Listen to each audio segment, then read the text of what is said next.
The scientists want to make cloning. Cloning means they want to produce a baby only coming from mother, not from the father. And they're trying to do, but they will never do it.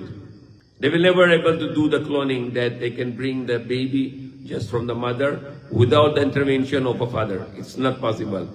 It can only possible for God, and that's miracle.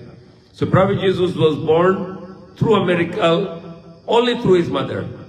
No need for father to create Jesus. Allah created Jesus without father. Likha ng Diyos kay Jesus, galing sa nanay, hindi galing sa tatay. Katulad yung mga tao na mga scientists gusto nila cloning, na isang bata galing sa nanay lang, hindi pwede sila gagawin. Only God can do this.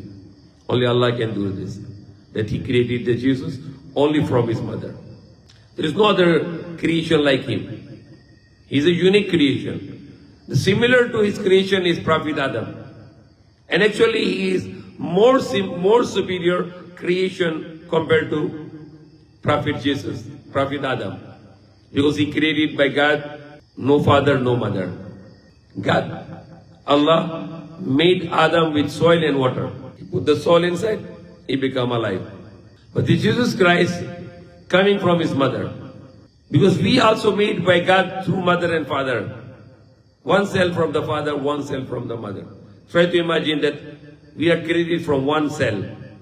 It's very easy for God to make a creation with the cell of father only and no need the cell of the mother. It's easy for Allah to make a child with the cell of the mother and no need for cell for the father. Easy, because He's the creator. He's powerful. He's malakas si Diyos. Pwede siya likha ng isang bata na walang tatay. So doesn't try to make that God is the father, no. Si Diyos walang anak.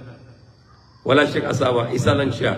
Siyang tagapaglikha, siyang likha lahat ng bagay. Siya likha lahat ng tao. He is the Almighty. Siyang tagapaglikha.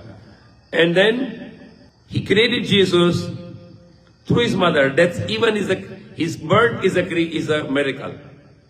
His birth Himself is a miracle. He born through a mother without father.